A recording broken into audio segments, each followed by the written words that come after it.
We need to have the services closer to where people live when they live in rural areas and they are so far from the nearest kind of medical help. I fought for TRICARE for the 4,400 Guard members here in South Dakota.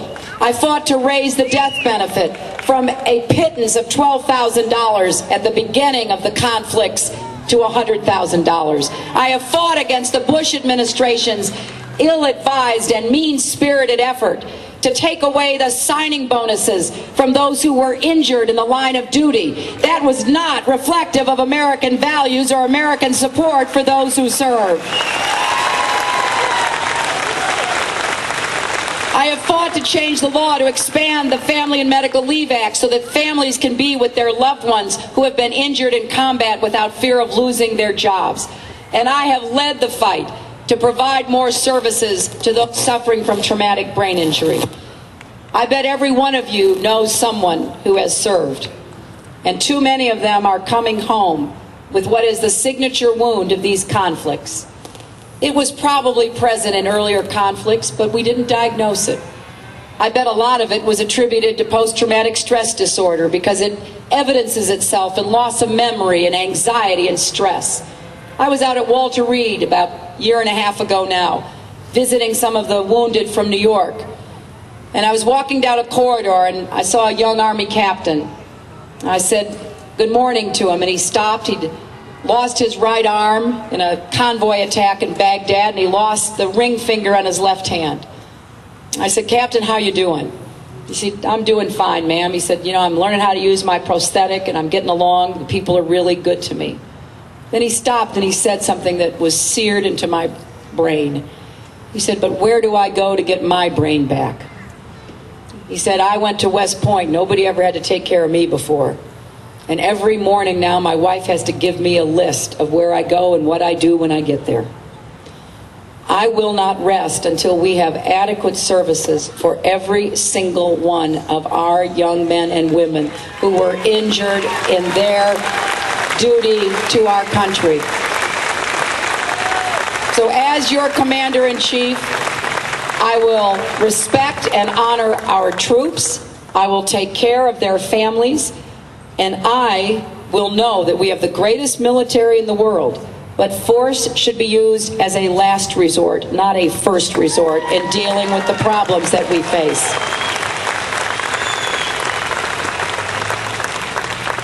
You know, today the news is filled with stories about a book that was published by the former press secretary to President Bush. And in this book, this young man essentially apologizes for having been part of misleading America for 3 years. He talks about how difficult it was that our president and those working with him didn't either level with the American people or didn't change course when circumstances demanded it. There isn't any doubt that President Bush has misled us. The question now is, what kind of president do we need going forward? Senator McCain, who's a friend of mine, we served together on the Senate Armed Services Committee, and I honor his service to our nation.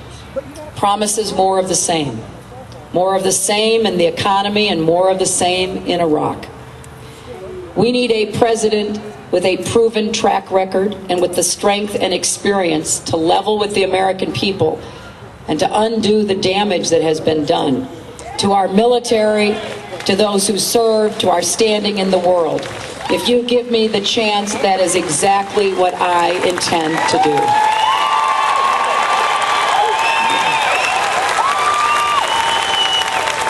Now, I'm here asking for your support. I'm the underdog in South Dakota. I've gotten used to that role.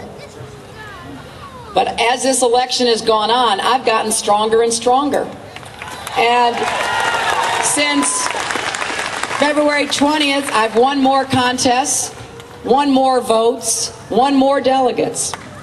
And one of the reasons why I want your support on Tuesday is because I want you to help pick the nominee of the Democratic Party.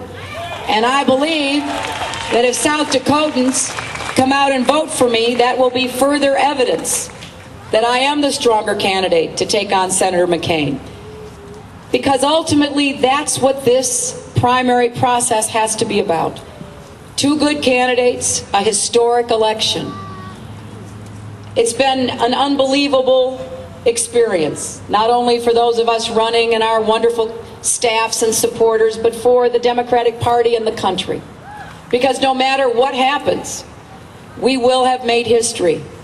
And we will be able to look into the eyes of any African American child or any little girl and say, yes, you too can grow up to be the President of the United States of America.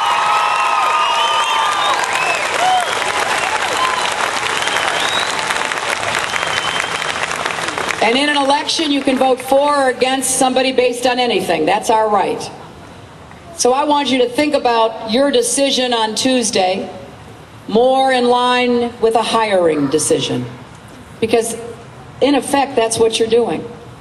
You are hiring the next president. You are hiring the person for the toughest job in the world. And if you think hard about who you want to see in that White House, I think South Dakotans don't want to see a continuation of George Bush's policies. I think what you want is a president you can count on, a president with a track record, because, you know, the best way to tell what somebody will do is to look and see what they have done. A president who offers not speeches but solutions, a president that you believe is up to handling whatever comes our way as a nation.